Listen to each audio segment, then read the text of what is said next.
সাদুলাপুর উপজেলার ধাপেরহাটের ছাইগাড়ি গোবিন্দপুর গ্রামে বরেন্দ্র বহুমুখী উন্নয়ন কর্তৃপক্ষ বিএমডিএর আওতায় পরিচালিত সেচ পাম্প দিয়ে ১২০০ বিঘা জমির বোরো ও রবি ফসল চাষ করা হয়।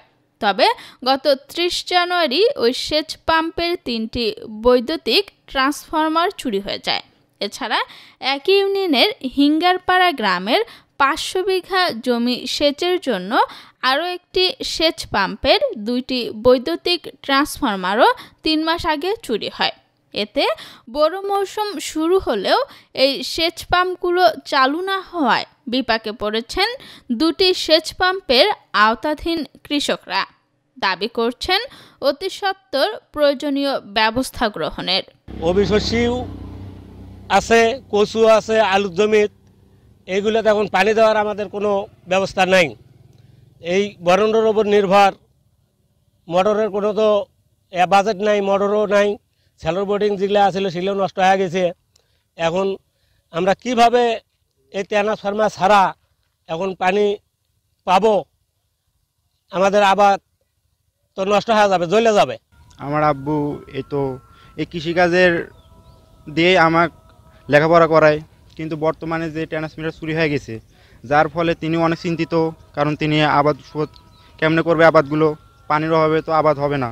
আমরা কৃষি অফিসে যোগাযোগ করি, কিন্তু তারা এখন পর্যন্ত কোনো আশ্বাস না দেওয়ার কারণে এই এলাকার জনগণ, ইসলামপুর এবং ছাইগাড়ি গোবিন্দপুরের জনগণ তারা এখন বিভ্রান্তির মধ্যে পড়ে গেছে। তারা এখন কিভাবে এই ইরিগেশন অবস্থায় আবার শুরু করবে? সবারই তো মনে করে যে এখন হলো একেবারে অন্তিম সময়, এরপরে তো আর বড় গাড়লে তো আর ছেলে ধান হবে না। এই মুহূর্তে আমরা কি করব?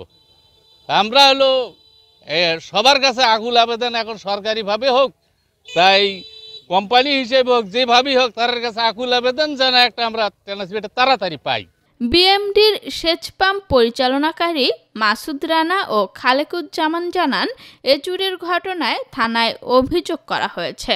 এছাড়াও চুরির বিষয়ে স্থানীয় বরেন্দ্র বহুমুখী উন্নয়ন কর্তৃপক্ষকে অবহিত করা হলে তারা ২ লাখ টাকা জমা দিয়ে নতুন ট্রান্সফরমার নেওয়ার পরামর্শ দিয়েছেন। এখানে এই ডিপ লেভেলের ট্রান্সফরমার যদি দ্রুত না পাই, তাহলে প্রায় ১২০০ বিঘা জমি অনিশ্চয়তার মধ্যে পড়বে, আবাদ আমরা করতে পারবো না এবং এলাকায় অনেক ক্ষতিগ্রস্ত হয়ে যাবে। আপনাদের মাধ্যমে আমরা ঊর্ধ্বতন কর্তৃপক্ষের কাছে আকুল আবেদন জানাচ্ছি, যাতে দ্রুত সমাধান করার ব্যবস্থা করে দেন। কৃষকরা বারবার প্রতিনিয়তই প্রতি ঘন্টায় ঘন্টায় আমাদেরকে চাপ দিচ্ছে। আমরা তাদেরকে অনেক অনুরোধ করে বলছি, আমরা কর্তৃপক্ষের সঙ্গে কথা বলছি, যোগাযোগ রাখছি, তারা আশ্বস্ত করছেন দ্রুত সমাধান করবেন, কিন্তু এখন পর্যন্ত কোনো তারা আমাদের সাথে যোগাযোগ রাখছেন না, শুধু আশ্বস্ত করে ওখান থেকেই শেষ। দিকে আমার গ্রাহক ৫০০ গ্রাহকের মতো তারা বিভিন্নভাবে আমার চাপ প্রয়োগ করতেছে এবং বড় মৌসুমের জন্য অনেক ক্ষতিগ্রস্ত হচ্ছে। এলাকাবাসী অনেক উদ্বিগ্ন এবং ট্রান্সফরমার তুলে আবার যে হারাবে না এমন কোনো প্রশ্ন নেই। এই বিষয়ে জানতে গাইবান্ধা ও সাদুলাপুর বরেন্দ্র বহুমুখী উন্নয়ন কর্তৃপক্ষের অফিসে গেলে কোনো কর্মকর্তা কথা বলতে রাজি হননি। তবে দ্রুত সেচ পাম্প চালুর জন্য প্রয়োজনীয় ব্যবস্থা নেওয়া হবে বলে জানিয়েছেন সাদুলাপুর উপজেলা কৃষি কর্মকর্তা মোহাম্মদ মতিউল আলম। মধ্যে আমি বিএমডিএ এবং পল্লী বিদ্যুৎ দুজনের প্রতিষ্ঠানের প্রতিনিধির সাথে কথা বলেছি। আমরা যত দ্রুত কৃষকের সেচটা দেওয়া সম্ভব, অর্থাৎ আমরা যদি ট্রান্সফরমারটা ইনস্টল করতে পারি তাহলেই কিন্তু সম্ভব। এখন সেক্ষেত্রে ট্রান্সফরমার ইনস্টল করার ক্ষেত্রে পল্লী বিদ্যুতের কী ভূমিকা এবং বিএমডির কী ভূমিকা সেটা নিয়ে আমরা আলোচনা করব এবং কৃষক যেন কোনোভাবে ক্ষতিগ্রস্ত না হয়। সকল জটিলতা কাটিয়ে ইরিবোরো ফসল চাষের স্বার্থে কর্তৃপক্ষ অতি দ্রুত সময়ের মধ্যে সেচ পাম্প দুটি চালুর ব্যবস্থা নেবে, এমন দাবি কৃষক ও এলাকাবাসীর।